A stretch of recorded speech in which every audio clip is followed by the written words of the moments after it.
Warning, Pilipinas. Pilipinas, mag-isip ng mabuti. The one of the strategy sa nagbabanta, kung sino man tong nagbabanta sa China, isa yan sa strategy para painitin nila ang panahon. No? Ngayon, pag hinira tayo, 2 missile lang ang Pilipinas tunaw na ito. Durog ang Pilipinas. Ngayon, ang mga Pilipino mamamatay.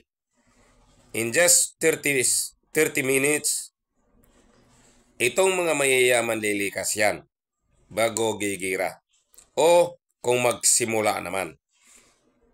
Pag nagbanta na yan, ang ibang bansa, nagigira na sila bukas, lilikasin na nila ang Pilipinas. Sino matitira? Pilipino.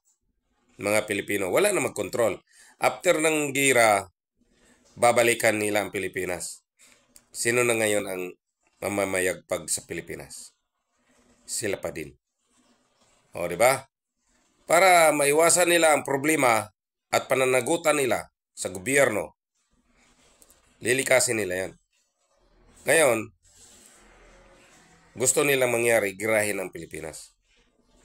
Sila lilikas. Iwas na sila. Tayo, mga Pilipino, mamamatay sa missile. Salamat.